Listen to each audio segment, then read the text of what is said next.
Buenas noches. Empezamos la cuarta y última semana de lo que hemos denominado este simposio WINSPAT. Este es el plus. Esta semana es, pues, diferir de la vía aérea difícil, temas referentes a lo que vivimos con respecto al COVID-19 en diferentes instituciones, con diferentes especialistas, pues, en nuestro país. Por ende, tengo el agrado de presentar a un amigo, el doctor Israel Zurita Altamirano. Él es médico especialista en terapia intensiva neurológica, médico tratante del Hospital General en Ambato, compañero de formación de especialidad en medicina crítica por la Universidad Espíritu Santo en el Hospital Luis Hornaza. Luego de ello, el doctor Israel Zurita realizó una alta especialidad en terapia intensiva neurológica en el Instituto Nacional de Neurología y Neurocirugía Manuel Velasco Suárez. También, como muchos intensivistas, pero como muy bien lo realiza, ecografía del paciente en estado crítico. El tema de él, pues, será pseudoanalgesia y bloqueo neuromuscular en COVID-19. Sin más, gracias por tu participación, Israel, y el auditorio es tuyo. Bueno, buenas noches, Julio, una vez más, buenas noches y un gusto compartir con todos los participantes aquí presentes. Bueno, por medio de esta modalidad, hoy día un tema de mucho interés en la terapia intensiva, sedación, analgesia y parálisis. Creo que es una de las piedras angulares para el correcto manejo de los pacientes críticos. En este caso, en el contexto del COVID, ¿no? Julio, ¿no se me está pasando la pantalla? Sí, yo la puedo ver. Sí, ahí está la siguiente. Ok, listo. Sí. Bueno, mis declaraciones de conflicto de interés, no declaro ningún conflicto. Esta charla es sin ánimo de lucro y pues información con fines netamente académicos.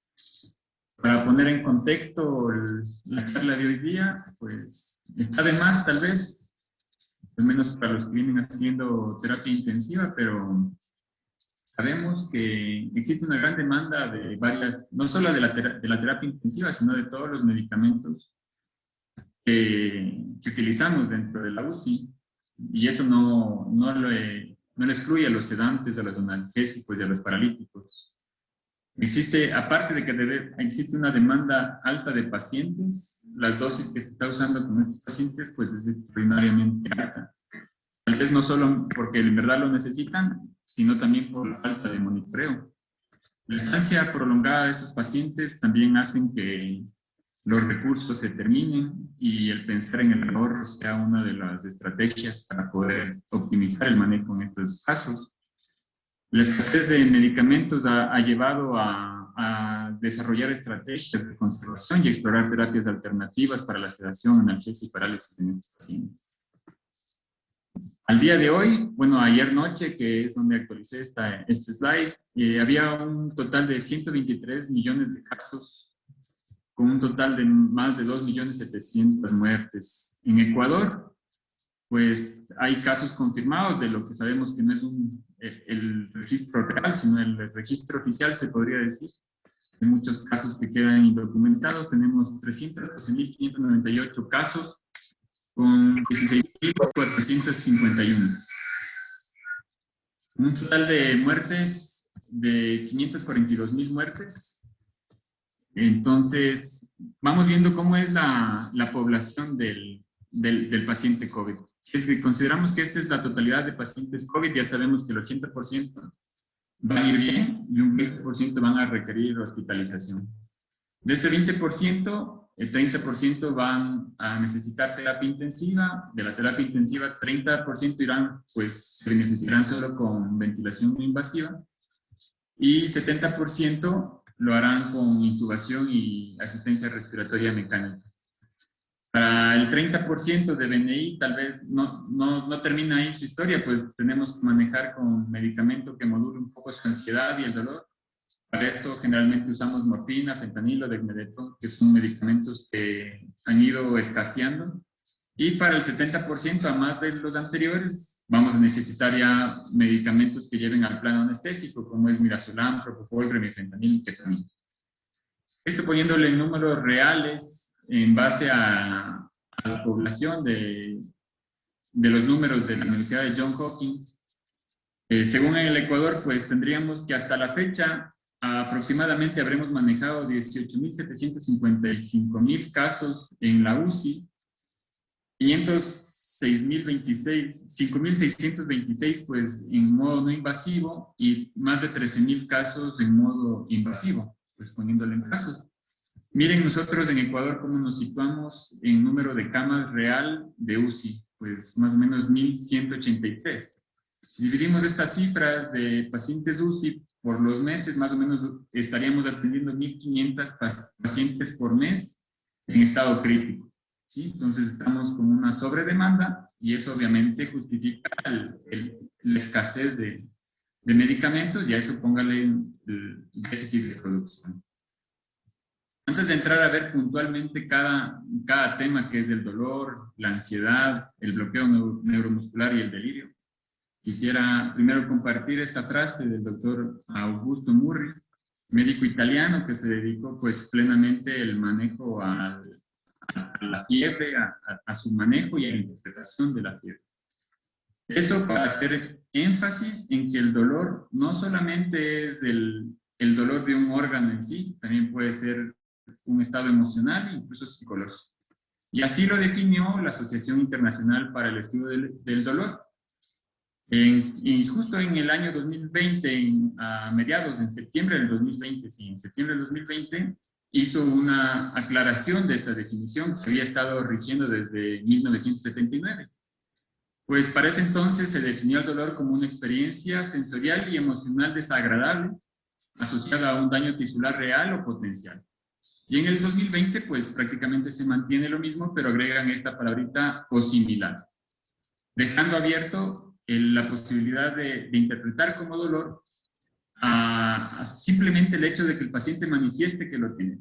Lo que lo tiene, no hay por qué negarle al paciente esa verdad, ¿sí? Entonces, las formas de clasificar el dolor tenemos por su temporalidad, por su localización y su etiopatogenia, ¿sí? Sabemos que se clasifica en agudo, crónico, puede ser de una víscera en específica, periférico, puede ser más central, y pues tenemos dos tipos de dolores, el nociceptivo, que es ese dolor claro, el que sabemos especificar claramente dónde se encuentra, en detalle, si es urente, si es punzante, si es opresivo, y el dolor neuropático, que es más de origen central, y es ese dolor que pues es muy difícil de describir, que uno no sabe muy bien dónde se encuentra, al momento de describirlo, pues no se puede limitar muy bien cómo es el dolor.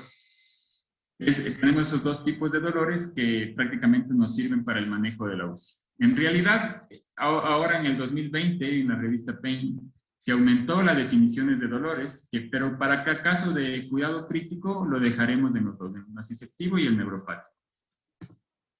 Entonces, antes de ingresar al desarrollo de toda esta charla, primero tenemos que saber qué siente un paciente crítico. Hay muchas encuestas que nos han dicho y han entrevistado incluso de manera televisiva a pacientes que han logrado sobrevivir a los...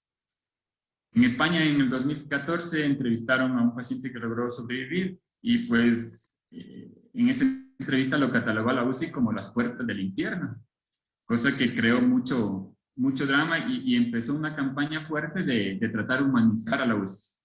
Pues en términos generales, ¿qué siente un paciente en la UCI? Antes y tal vez durante su proceso es dolor y miedo, en términos generales. Entonces, como les dije, a raíz del 2014 nace un proyecto de humanizar la UCI, hacer una UCI puertas abiertas, más confortable, humana, y era un momento de cambio, ¿no? Por cual lo menciono es porque todo eso hemos ido perdiendo también en el tema de pandemia, hemos retrocedido en tratar de humanizar la UCI porque el familiar se mantiene afuera, hay una sobrecarga de pacientes. Lo ideal sería minimizar la sedación y optimizar la movilización precoz. Pero con una sobredemanda, pues esto cada vez se vuelve más difícil. Y tener claro que a veces los procedimientos más pequeños son los que más dolor generan. En una encuesta realizada en 2015 por el doctor Chamorro, pues Vimos que las canalizaciones de las arterias arteriales, las aspiraciones superficiales, las retiradas de tubos torácicos, incluso las ondas nasogástricas y vesicales estaban entre los procedimientos que más causaban dolor en el paciente crítico. Y a raíz de eso podemos definir que la analgesia no es solo una asignatura pendiente de aprender por el intensivista, sino es una asignatura que se debe dar cumplimiento de manera obligada. Pues les dejo esta imagen porque creo que una imagen habla más que 1000 palabras y obviamente solo el mirarla causa dolor, ¿no? Imaginen el malestar que puede sentir este paciente si no optimizamos de manera adecuada una correcta estrategia de analgesia y sedación. Y pues para entrar al desarrollo de esta charla, se está hablando mucho de las estrategias de sedación en el paciente en el contexto de COVID, pero creo que poco o nada ha cambiado en el sentido de que las guías que rigen son las guías PADIS publicadas en el 2018, que tratan sobre distintos tipos de eventos y de situaciones y cómo debe ser el manejo de la sedación, ¿no? Hay guías adaptadas al español, sobre todo la del 2013, que puntúa muy bien el tipo de sedación y analgesia que se debe dar, y pues han salido múltiples revisiones de artículos para estos últimos años, 2020-2021. Esta es la agenda que vamos a desarrollar brevemente, y pues lo que vamos a ver es, primero para poder manejar bien el dolor, debemos saber puntuarlo y saber tener una escala objetiva de manejo. Entonces, empecemos por revisar las escalas de dolor. La escala más validada es la escala de CIPOT, es una escala que evalúa 4 ítems. Es la más usada porque tiene la mayor sensibilidad y especificidad, tiene una sensibilidad casi del 86%, una especificidad del 83%. Y debe ser pues la de preferencia, ¿no? ¿Cuál es el bemol de esta escala? Que no tiene una validez en español. Y por eso tal vez en Latinoamérica más se usa el BPS. Pero sea el CIPOT o sea el BPS, pues deben ser de uso obligatorio en la UCI y de preferencia se debe familiarizar con una de ellas. Sea cual sea, pero familiarizarse solo con una y tratar de no causar más confusión. ¿En qué consiste esta escala? Esta escala fue hecha por Yelinas, que es una enfermera canadiense, y seguramente pues ya estaba harta de decir que el paciente tiene dolor y que le aumentaban la sedación y el paralizante, y el paciente seguía haciendo taquicardias, hipertensiándose. Entonces, pues la enfermera estableció 4 ítems y fue validado para el año 2006. El primer ítem, expresión facial. Acuérdense que estos son pacientes que no pueden hacer la escala de evaluación del dolor visual, porque obviamente está intubado, no nos va a poder decir qué número le duele, a veces se puede señalar, pero si están sedados, la escala visual pierde validez. Entonces son para pacientes críticos que están intubados y bajo sedación. Entonces vemos la expresión facial, ¿no? Si tiene una expresión facial relajada, si tiene tensa, que frunce el ceño, levanta ligeramente el labio superior, o si de plano está haciendo muecas, entonces podemos establecer una puntuación de 0, 1, 2. Los otros 3 ítems, pues el segundo es el movimiento del cuerpo, generalmente extremidades superiores e inferiores. ¿Qué tanto está complaciente con el ventilador? ¿Sí? En caso de pacientes que estén extubados, se puede cambiar por la vocalización. Y por último, se evalúa la tensión muscular. Los movimientos, aquí les traje una pues, traducción al español sería, porque en verdad, como les digo, esta escala no está validada. Pero miren, los movimientos de los miembros, vemos si es que tiene flexión, levemente está flexionado como una medida de protección, o si de plano está queriéndose arrancar todo. En cuanto a la tensión muscular, lo vemos con la mano, generalmente el puño. Pacientes que están con grado 2 de dolor de tensión, generalmente tienen esta posición del puño, el pulgar por debajo de los 4 dedos, o de plano está muy tenso, ¿sí? Y si queremos hacer un movimiento contra la gravedad, pues el paciente nos crea resistencia. Eso sería en cuanto a la tensión muscular. En cuanto a la adaptación al ventilador, pues pacientes que están con buena analgesia, toleran muy bien, se vuelven sincrónicos. Eso sería grado 0. grado 1 sería que el paciente tose, pero después, por ejemplo, se le cambia de posición, se genera un poco de dolor, tose aparentemente 2, 3 veces y después de eso se vuelve a acoplar al ventilador. Y pues ya cuando tiene un dolor muy intenso, pues el paciente de plano se desacopla del ventilador, lucha con el ventilador y hace mucha sincronía.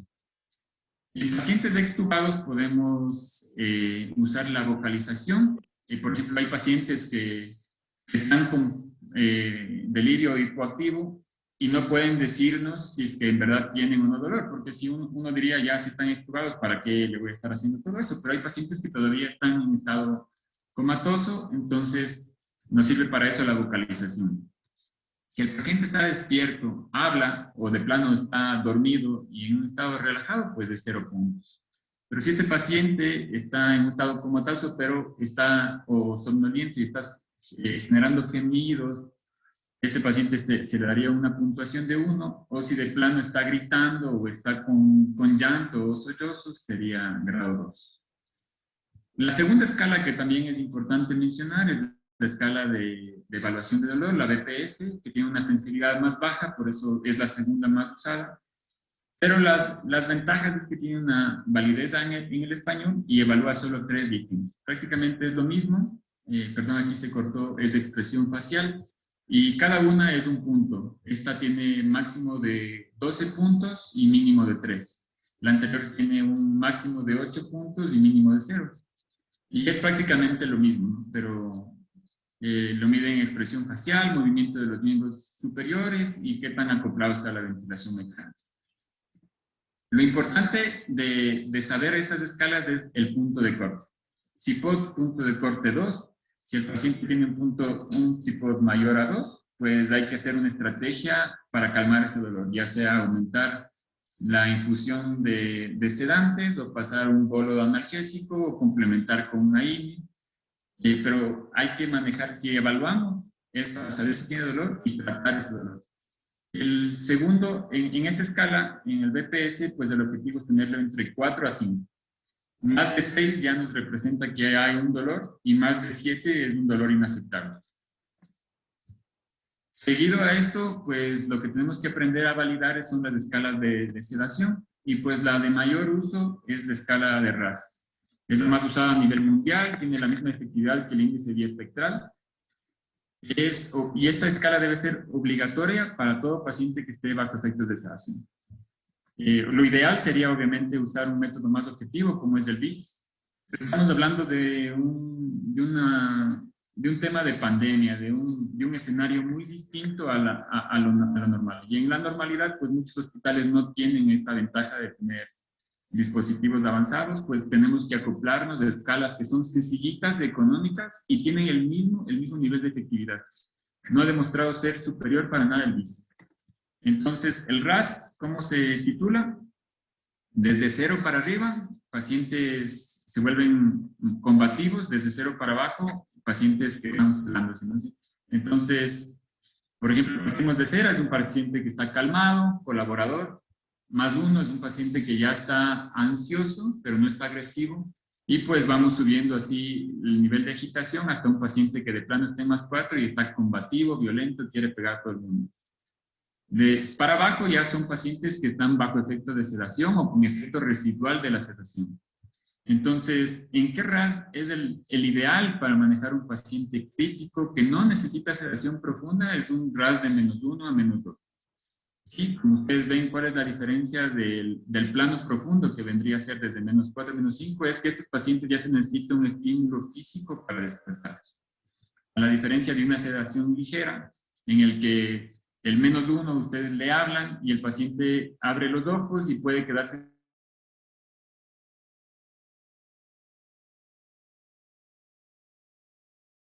con los ojos abiertos más de 10 segundos. Ese sería el -1. Y pues abre los ojos, pero se queda conectado menos de 10 segundos. Sí tengo recepción. Julio, ¿sí escuchan? Sí, un momento, por lo menos a mí se me cortó, pero te escucho bien ahorita. Ok, gracias. Y pues los estados profundos necesito ya de movimientos físicos, incluso el estímulo del dolor para poder evaluar.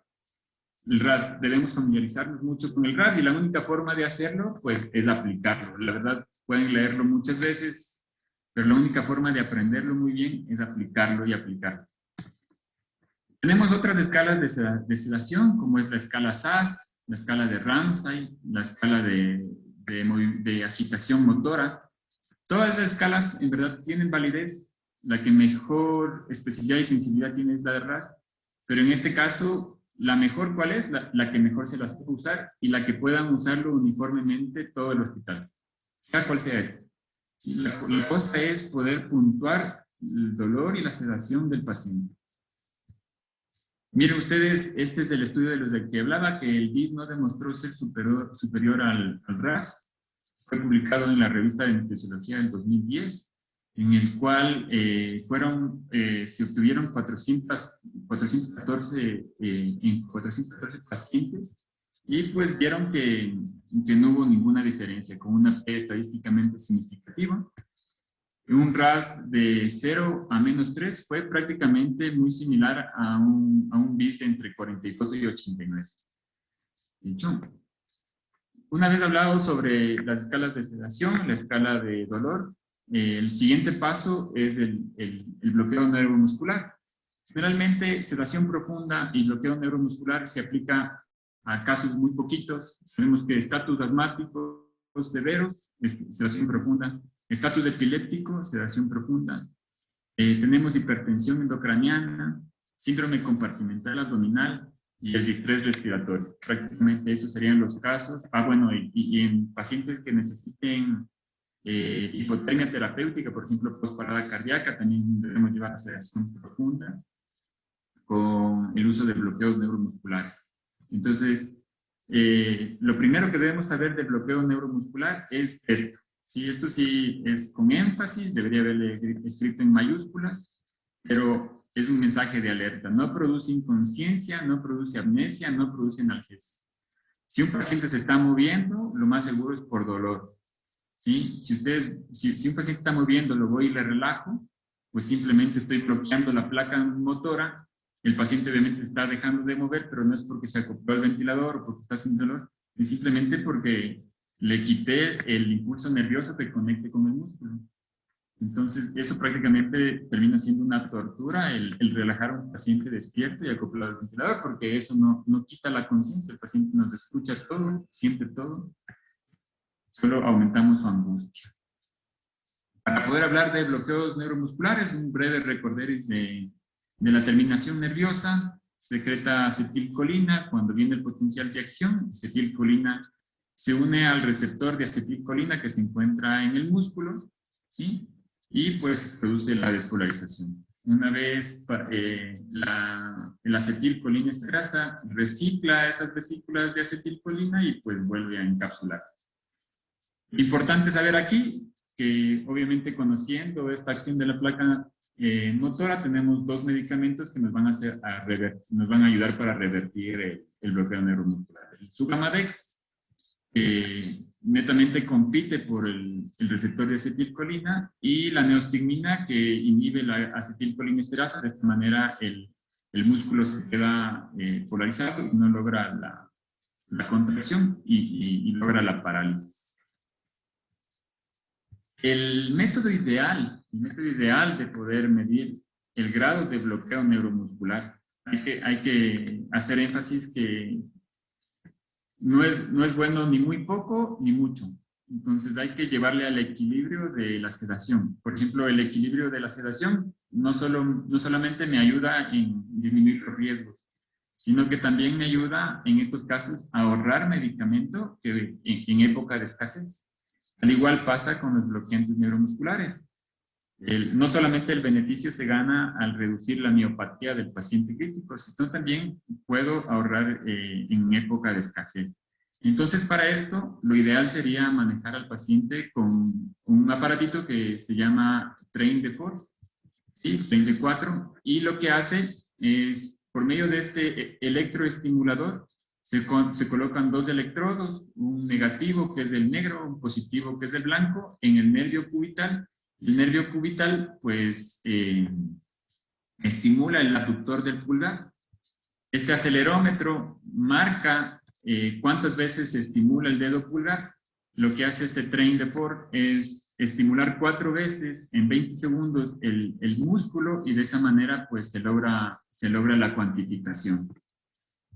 De manera gráfica, por ejemplo, un paciente que no tiene bloqueo neuromuscular, ustedes ven 4 columnas, cada una representa el estímulo eléctrico del electroestimulador, y ustedes ven que las 4 veces que estimula, las 4 veces del músculo capta la estimulación. En un paciente que está relajado, miren ustedes que tienen un TOF del 5%, quiere decir que apenas el primer estímulo condujo, pero el resto pues ya no logró la conducción, sería una relajación efectiva. Y pues a medida que aquí ya pasaron su gamma dex y el paciente ya va recobrando el poder movilizar los músculos, y miren que ya el TOF marca de 40% y ya los estímulos, los 4 seguidas, ya están llegando a lograr la contracción del músculo, y pues ya con un TOF de 80%, miren ustedes que ya las columnas están pues súper altas. Esto prácticamente es lo que se basa el tren de Ford, es el método ideal, es el único método, a diferencia del dolor y de la ansiedad, no existe un método como clínico para poder medir el bloqueo neuromuscular, pues solo tenemos este método. Pero hay que hacer un énfasis, los 2 estudios pues que midieron o que usaron relajación muscular en pacientes críticos, que es el Acuraris y el estudio Rose, no usaron el tren de Ford para monitorizar el bloqueo neuromuscular. Simplemente usaron el relajante muscular y pues vieron si es que tenía un impacto en la mortalidad. Y aquí hay una controversia, ¿no? El estudio Acuraris del 2010 pues vio que a los 90 días el uso de bloqueo neuromuscular en pacientes con síndrome de estrés respiratorio mejoraba la sobrevida. Y en el año 2019, un estudio que pues recolectó mayor cantidad de pacientes, que es alrededor de 3.000 pacientes, perdón, 1.006 pacientes, ¿sí? Pues en este caso no mostró una diferencia. Que hay que hacer un énfasis aquí y recalcar es que usaron cisatracurio. Nosotros aquí en Ecuador tenemos más rocuronio y atracurio. El cisatracurio es el relajante muscular de lesión porque causa menos efectos adversos. Y se usó sin un monitoreo objetivo. Prácticamente fue dosis respuestas según las asincronías que se registraban en el ventilador.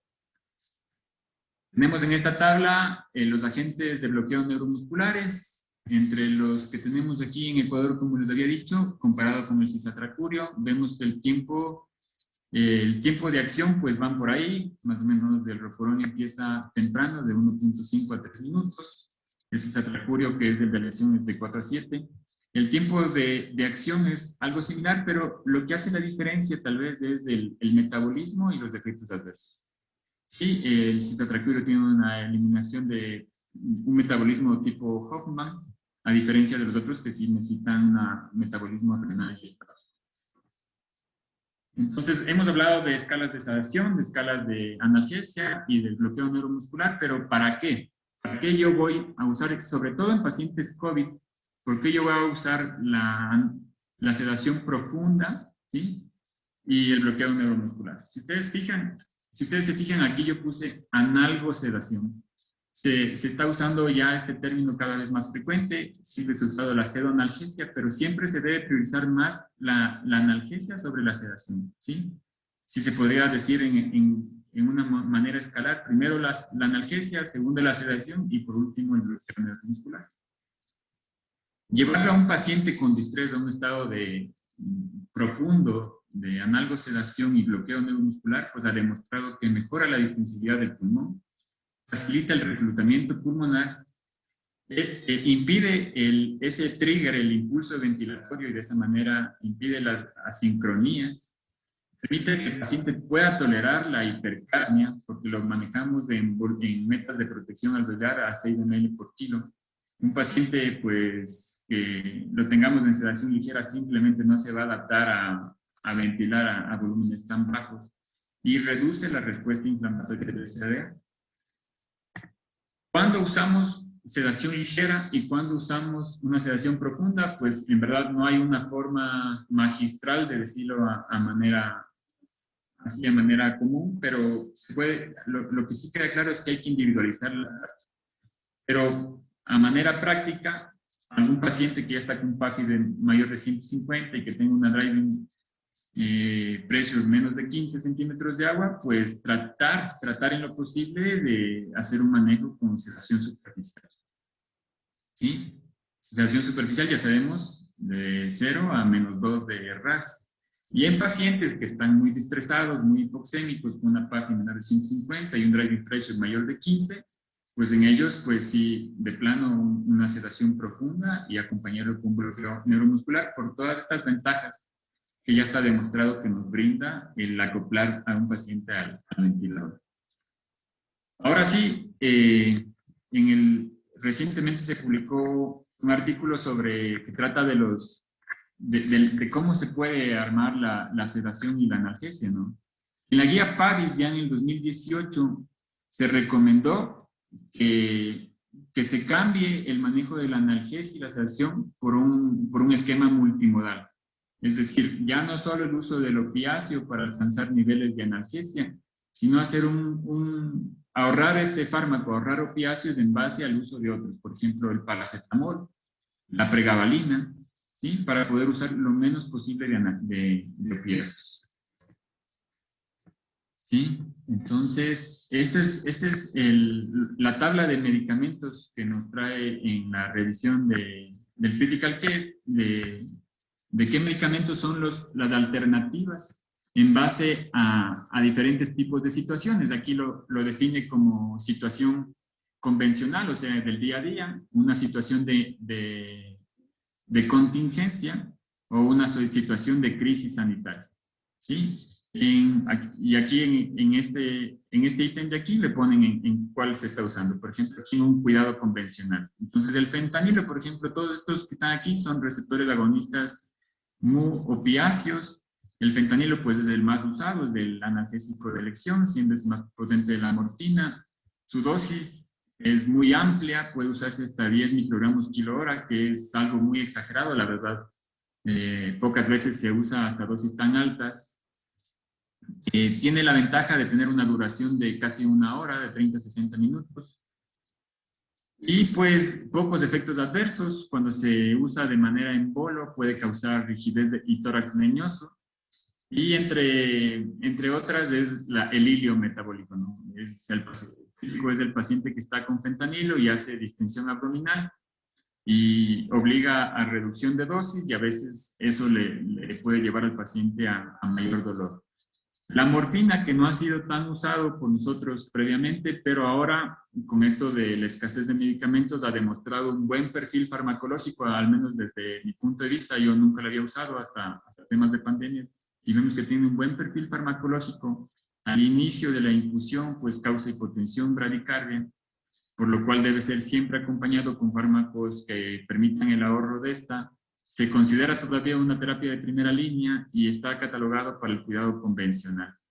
Sí tiene un metabolismo renal y puede causar acumulación de dosis. Casi la mayoría de opiáceos pueden causar acumulación de dosis, excepto del remifentanil.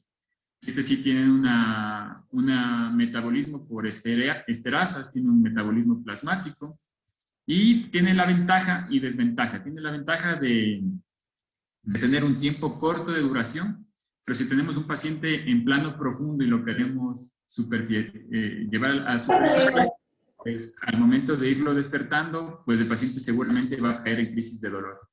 Y pues una de las que se recomienda últimamente es la oxicodona, ¿no? Que es prácticamente el manejo es oral, tenemos solo oxicodona oral. Son tabletas con recubrimiento enteral y eso hay que aclararlo porque estas tabletas no se pueden triturar. Y si se tritura prácticamente perdemos el efecto. Tienen buen efecto de duración, o sea, de ley se tiene que hacer un tipo switch.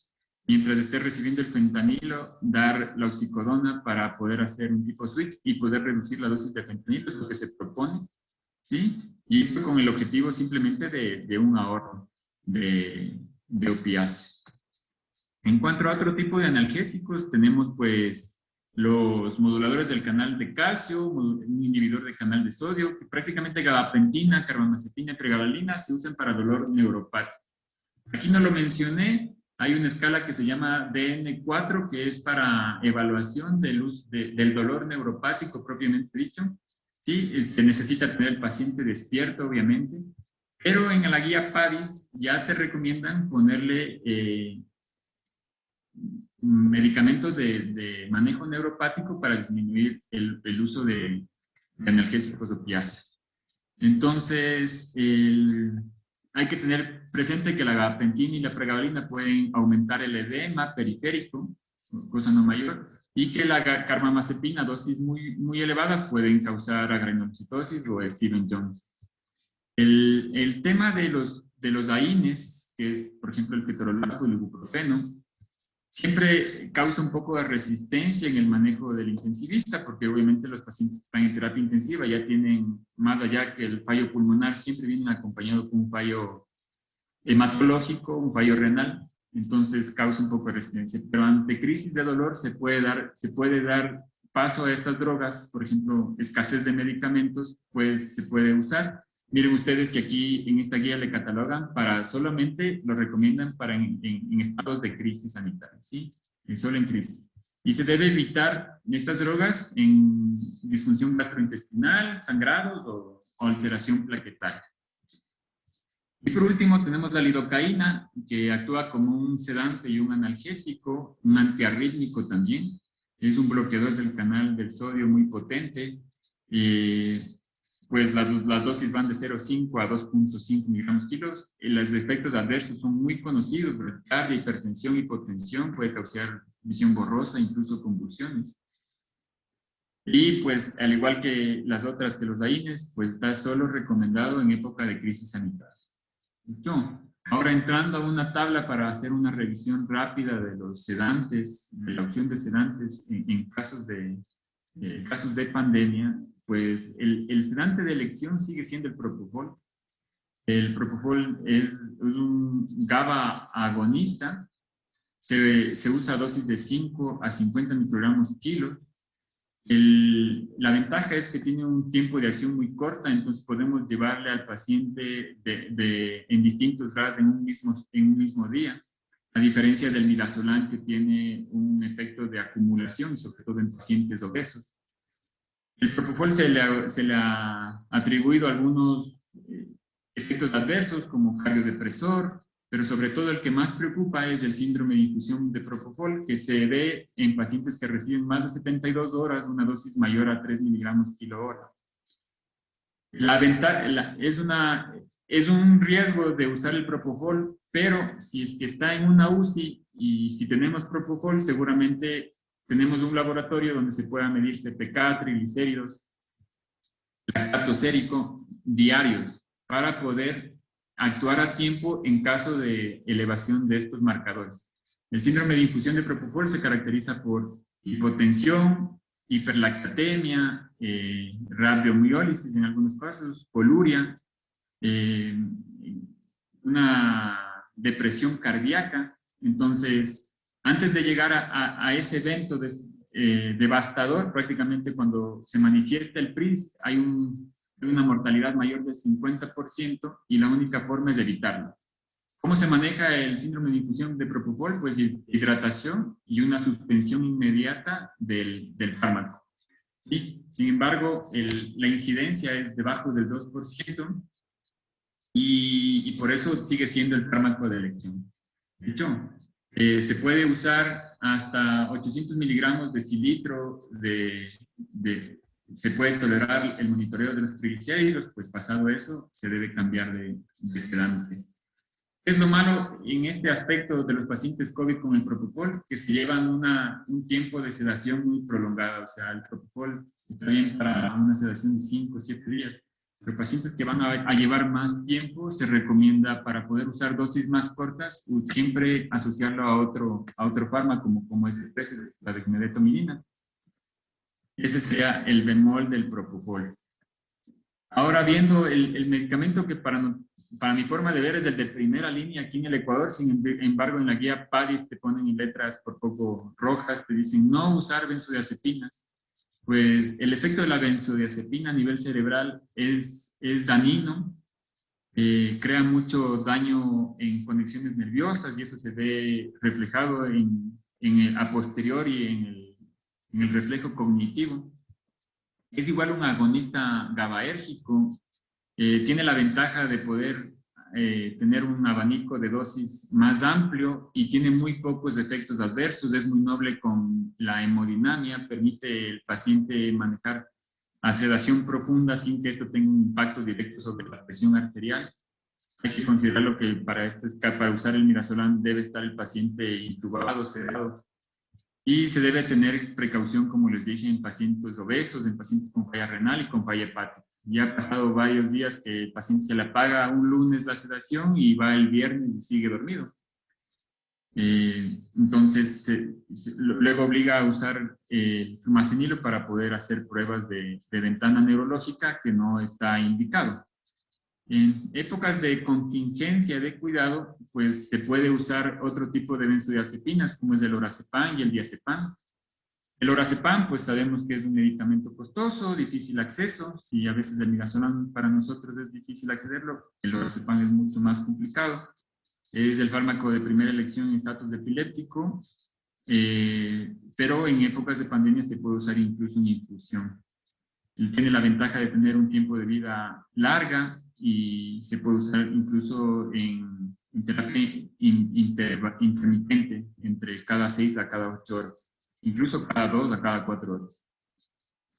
Y pues hemos tenido ahora sincerándonos pacientes que no han tenido para comprar la sedación. Estamos trabajando en épocas donde si el paciente no consigue, lastimosamente a veces no se le puede dar, y esto sí me ha tocado vivirlo, usar diazepam intravenoso. Diazepam no se puede usar, no tiene una recomendación de uso en infusión, solo se puede usar de manera intermitente.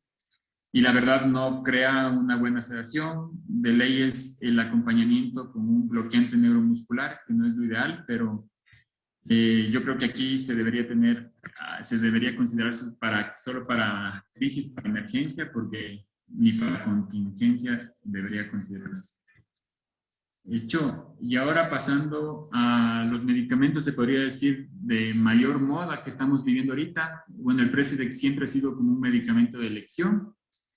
La ventaja del Precedex es que nos da una sedación, la sedación despierto, ¿sí? El paciente puede estar despierto y acoplado a la máquina, pero en caso de COVID, sobre todo en etapas tempranas, no se recomienda porque nosotros debemos quitarle al paciente el impulso, el trigger, el impulso ventilatorio, que es el trigger.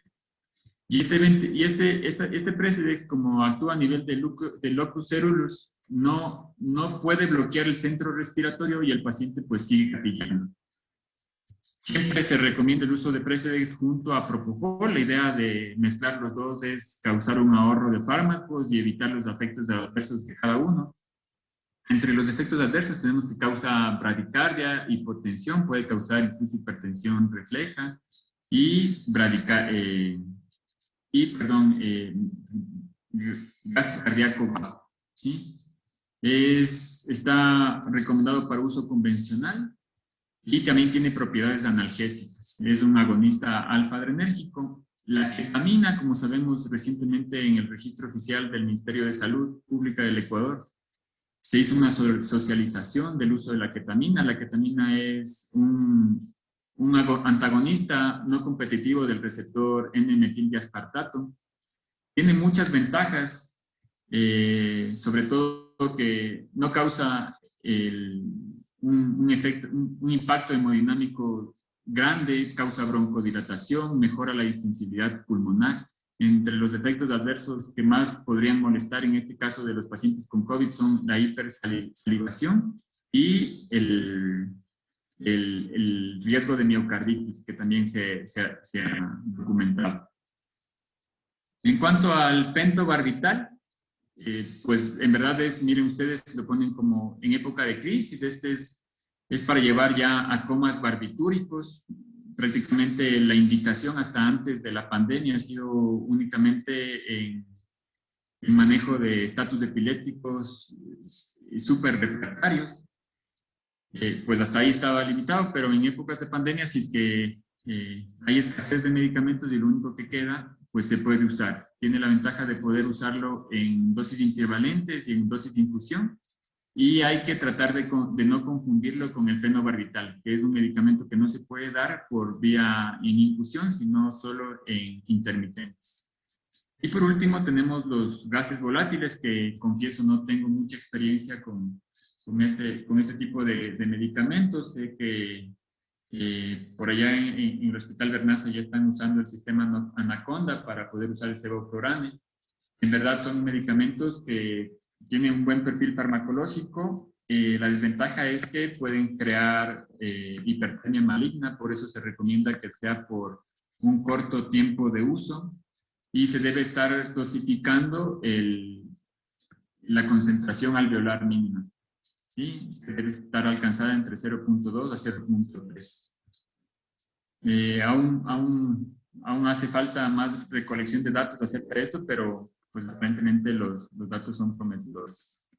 Y por último, si bien la charla era sedación, dolor y neuromuscular, pues sabemos que de la mano está el manejo del delirio y hay que tomar una cápita con este. Y esta chica no lo puede escribir. Tenemos la escala de evaluación del delirio.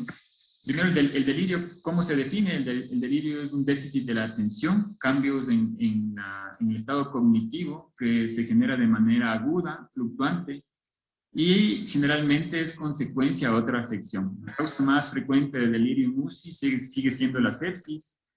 Ha habido casos de que pacientes ya se los despierta y se quieren sacar todo, no se adaptan al ventilador, obligan nuevamente al uso de sedación y analgesia y simplemente está creciendo una nueva infección en él. ¿Sí? La primera escala fue creada en años 60, la escala de TAM fue pues, determinada para el uso de psiquiatría y después ya se creó el CAM-IQ es una adaptación para pacientes clínicos. Tiene una buena sensibilidad del 80% y una especificidad del 95%. Tiene una validez en español, realizada por un grupo chileno en el año 2010, entonces tiene una validación en español. Entonces es la escala ideal para nosotros manejarlo aquí en Latinoamérica. ¿Y cómo se usa? Pues en dos pasos. El primer paso es el medir la escala de RAS, lo cual le vuelve más prioritario el saber manejar el RAS, ¿no es cierto? Entonces, si tienen un RAS de -4, -5, pues simplemente no se hace no se sigue adelante, no se puede evaluar al paciente y pues tenemos que esperar que se lleve más a la superficie el estado de sedación. ¿En qué pacientes se hace? Pues en pacientes de -3 hasta +4, ¿sí? Entonces, una vez que tenemos el RAS ya establecido, pues vamos al paso 2. El paso 2 es cambios en el estado mental, en el estado de conciencia. ¿Hay cambios agudos? ¿Sí o no? Si no tiene cambios agudos en el estado mental, pues de plano ya se puede decir que no tiene delirio. Pero si tiene estados, ¿cómo se define un estado mental? Pues son pacientes que en la mañana pasan dormidos y en la noche comienzan a arrancarse el tubo, las ondas. En la mañana, cuando hay las visitas del familiar, dice que todavía sigue sedado, pero en la noche ya el paciente tiene una fluctuación. Si es un estado anormal del estado de conciencia, pues el estado normal es que quiere decir que tú estés despierto en la mañana y dormido en la noche. Si es que hay cosas que cambian a eso es anormal, ¿sí? Una vez que tengamos un estado anormal de conciencia, pasamos al punto número 2, que es la inatención. La inatención, pues el paciente se le pide colaborar, generalmente se le pide que se repita una secuencia de 10 letras y en cada letra puede ir apretando la mano. Y entonces, cada que se repite la letra A, el paciente aprieta la mano. Entonces se le pide, por ejemplo, señor Juan, cada que yo voy a repetir estas letras, usted me va a apretar la mano, usted repite la letra S, A, y cuando dice la A, el paciente va apretando. Si tiene el paciente entre 0 y 2 errores, pues se considera que no tiene delirio. Pero si tiene más de 2 errores, tenemos que establecer el nivel de conciencia, ¿no es cierto? Que esto lo hacemos en orden del RAS. Si tiene un RAS de 0, ¿sí? un RAS de 0, el paciente está calmado, tranquilo, colaborador, pues se puede decir que el paciente, si tiene un RAS diferente al 0, ¿sí? Un RAS diferente al 0, se puede decir que el paciente tiene delirio positivo. Pero si tiene un RAS de 0, el paciente está calmado, pero tampoco, o sea, no colabora, pero tampoco está agitado, pues en este momento podemos evaluar el pensamiento desorganizado de él. Como pregunta si es que una piedra flota en el agua, si es que hay pescados en el mar, si una libra pesa más de 2, ¿sí? Podemos usar nosotros incluso gráficos, mostrar una pelota, una piedra, un bastón y podemos señalar la pelota y decirle si es que eso es bastón. Con eso es suficiente para saber si es que el paciente tiene un pensamiento desorganizado, ¿no? Pues si tiene más de un error, tiene un delirio positivo. ¿Cómo se trata el delirio? Como les dije, es un acápite muy importante porque les lleva mucho tiempo, les aumenta el tiempo de estadía en ventilación mecánica, les aumenta el riesgo de infecciones, les aumenta el riesgo de mortalidad. Entonces, la mejor forma de manejar el delirio es con la prevención, una prevención no farmacológica. Reorientar al paciente, manejar el tema ambiental, luces, ruidos, alarmas. Se recomienda no pinchar al paciente en las noches para toma de muestras. Si es que el paciente ya está despertando, por favor, pregúntenle si usaba lentes, audífonos. Hay que manejar el dolor hasta el último. El dolor se maneja ya se va desescalando cuando el paciente ya está por pasar al piso de medicina interna, ¿sí? Manejar protocolos avanzados del sueño, movilizar precozmente, evitar que el paciente la constipación. Y bueno, algo que se ha perdido mucho, en verdad, en este tema de pandemia, mucho de esto se ha perdido y es entendible por la sobredemanda, pero hay que hacer un esfuerzo para ir retomándolo. Por ejemplo, la participación de la familia, que ha demostrado ser muy importante, es algo que en estas épocas hemos visto el impacto de esto. No sé si solamente pasado, pero el grado de delirio que se ha visto, pues es muy prevalente. Una vez que con la prevención no basta, pues tenemos el tratamiento en base de antipsicóticos, tenemos los típicos y atípicos. El de elección, según las guías PARIS, es del haloperidol, que se empieza a dosis mínimas de 2.5 miligramos día y puede subir hasta 100 miligramos día. Sabemos que estos neurolépticos tienen también efectos adversos. Hay últimamente se ha visto la costumbre de establecer neurolépticos antes de despertar al paciente, una forma de prevenir. Pues cabe recalcar que la única prevención es esta, ¿sí? La prevención no farmacológica, y para tratar, sí, es el tema farmacológico. De hecho, a base de conclusiones, para ir terminando, podemos decir que los criterios de sedación y analgesia no han cambiado por más pandemia que tengamos. Sí, tenemos un estado de escasez. Nos hemos visto en la necesidad de improvisar, pero el tema de sedación y analgesia no ha cambiado. Usar escalas de dolor, escalas de analgesia, puntuar a nuestros pacientes, tratar de que no queden mucho tiempo con dolor, pues es lo mejor. Eso va a reducir el delirio, va a reducir los días de ventilación. Recordar que ahora se prefiere más la analgosedación antes que sea analgesia, va a ser un término que pues, hay que irnos familiarizando más. Hay que usar varios medicamentos para un objetivo deseado, ¿sí? No solo un medicamento para un objetivo deseado, sino varios para llegar a ese objetivo. El uso de escalas debe ser obligatorio y eso debe estar en bitácoras de enfermería, registrado, hora a hora, de ser posible. No existe una superioridad del uso de dispositivos automatizados, esto en relación a que si no lo tengo, por eso no lo hago, si no tengo el BIS, por eso no lo mido y por eso lo sobrecedo al paciente o lo tengo muy superficial. Sabemos que ya es igual de efectivo tanto el RAS como el BIS. Creo que esta frase de menos es más, cada vez es más acuñada y creo que cada vez la tomamos como propia. Y la terapia debe ser individualizada. No hay una gran receta para el manejo de estos pacientes. Tal vez en etapas tempranas sí es bueno seguir un común, pero luego la terapia debe ser individualizada. Y pues creo que lo mejor para temas de pandemia y ahorro es establecer protocolos. Que se hagan las cosas uniformemente. Cada institución debe tener protocolos para poder optimizar el uso de estos fármacos. Creo que de mi parte esa es la charla, espero no haberme alargado mucho. si tienen algunas preguntas, se va abierto. Gracias, Israel.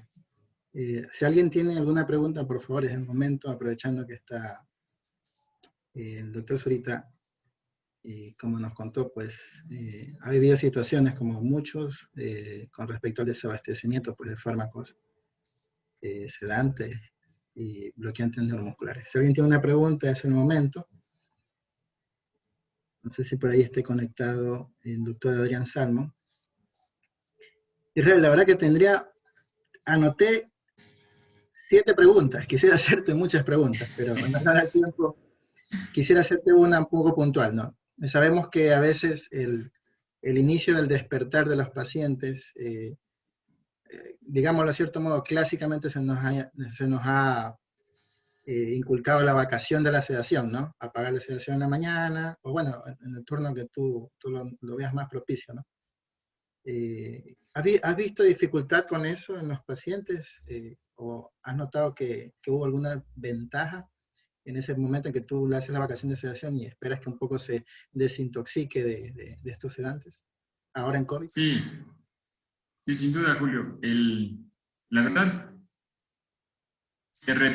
con estos pacientes son como el deporte, ¿no? Son ingratos los pacientes COVID porque cuesta mucho llegar a una saturación de 90, 92, con una FIO de 40, 45, demanda mucho tiempo, mucha paciencia, y a veces creo que la emoción, el querer evitar la infección en el paciente, encadenarlos a la ventilación mecánica, hace que progresemos rápidamente los opiáceos y las benzodiazepinas en este caso, y como te digo, es igual que el deporte, porque uno deja de hacer deporte un tiempo y enseguida ya pierde el físico, y es igualito, o sea, en estos pacientes despertamos un poquito, se desacoplaron, y es empezar de cero. Entonces, lo que se ha visto en estos pacientes es paciencia, ¿sí? Saber que mínimo llevan 7 días de ventilación mecánica, y que obviamente ya si alcanzamos 7 días de uso de opiáceos y uso de sedantes, van a crear dependencia a los fármacos. Y por eso el decalarlos debe ser por porcentajes. Entre el 25 a 30% se recomienda a nivel de opiáceos.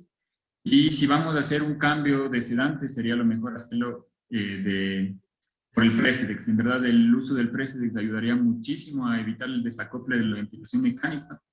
Hemos visto mucho que bajarlo solo con una benzodiazepina y tratar de manejarlo un RAS adecuado sin el desacople del ventilador es muy difícil, y hay que hacer un énfasis en el cambiar el modo ventilatorio, porque obviamente ahorita estamos hablando de sedación y analgesia, pero en el momento de progresar al paciente, si es que está un paciente con volúmenes protectores y queremos ya quitarle el bloqueante muscular y quitarle de la sedación profunda, si lo dejamos con volúmenes tirales muy bajos, obviamente el paciente va a generar disparos adicionales, se va a volver asincrónico.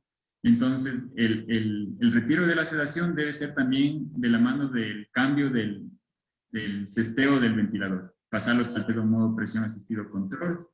Depende de la compliance del pulmón. No sé si respondí tu pregunta, Julio. Sí, claro.